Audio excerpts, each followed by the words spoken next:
তোমরা অ্যাডমিশন নিয়ে একটা কমন কোয়েশ্চেনে অনেক বেশি করে থাকো, সেটা হলো সব কি পড়া লাগেই নাকি অ্যাডমিশনে।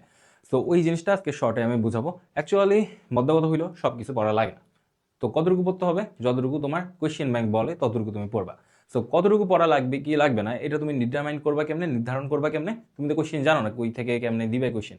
তুমি জানো যে কোয়েশ্চেন ব্যাংক আছে, কোয়েশ্চেন ব্যাংকে তুমি দেখছো যে কই কই থেকে কোয়েশ্চেন আসছে বিগত বছরগুলো, কোন টপিকগুলো থেকে বেশি কোয়েশ্চেন আসে, কোন টপিকগুলো থেকে কম কোয়েশ্চেন আসে। ওইটার বেসিসে তুমি একটা কোয়েশ্চেন ব্যাংক অ্যানালাইসিস নিজের মধ্যে দাঁড় করাইতে পারো। আর কোয়েশ্চেন ব্যাংক অ্যানালাইসিসের ভিডিও তুমি এখানে সেখানে অনেক জায়গায় পেয়ে যাবে, আমাদের চ্যানেলেও আছে কোয়েশ্চেন ব্যাংকের কিছু অ্যানালাইসিসের ভিডিও। ওগুলো দেখে তুমি বুঝতে পারবা যে কোন টপিকগুলো বেশি ইম্পর্টেন্ট, কোন টপিকগুলো থেকে কোন বছর কত বেশি কোয়েশ্চেন আসছে, বা কোন এরিয়াগুলো নর্মালি হটস্পট, কোন পরীক্ষার জন্য কোনটা বেশি দরকার।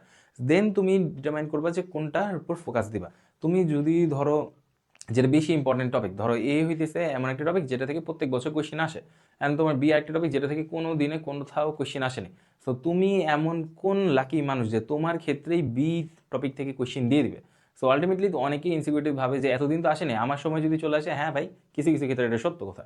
বাট 90% থেকে 99% কেসে এই জিনিসপাতি হয় না। যেখান থেকে কোয়েশ্চেন আসে এই জিনিসগুলাই তোমার প্যাটার্ন ফলো করে ওইখান থেকে কোয়েশ্চেন দেয়।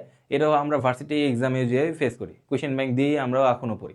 সো আলটিমেটলি তোমরা যে কোয়েশ্চেন ব্যাংকটা পাইছো, বা যে কোয়েশ্চেন ব্যাংক তুমি মেডিকেল প্রিপারেশন নিলে মেডিকেল কোয়েশ্চেন ব্যাংক, বুয়েটের প্রিপারেশন নিলে ইঞ্জিনিয়ারিং কোয়েশ্চেন ব্যাংক, যে কোয়েশ্চেন ব্যাংকই ফলো করো ওই কোয়েশ্চেন ব্যাংকের অ্যানালাইসিসের ভিডিও দেখো, শিখো কেমন কোয়েশ্চেন ব্যাংক অ্যানালাইসিস করতে হয়। দেন তুমি নিজে অ্যানালাইসিস করে তুমি নিজেই বোঝার চেষ্টা করো কোন টপিকটা বেশি ইম্পর্টেন্ট, কোনটা কম ইম্পর্টেন্ট, কোথায় কোথায় বেশি ফোকাস দিলে বেশি বেশি আউটপুট পাবো। তো তুমি যেখানে বেশি ফোকাস দিলে বেশি আউটপুট পাবা ওই জায়গায় ফোকাস দিয়ে পড়ো। অ্যান্ড বাকি যে জিনিসগুলো আছে ওগুলো পড়া লাগে না এরকম বলবো না, ওগুলো কম ইম্পর্টেন্ট বলবো। তো তুমি যদি মনে করো যে তোমার যেগুলো বেশি দরকার ওই টপিকগুলো শেষ করতে পারছো খুব ভালোভাবে, আরও সময় আছে তোমার কাছে আছে, তাইলে তুমি ওই টপিকগুলো দেখতে পারো। সো আজকে ভিডিওতে এতটুকুই।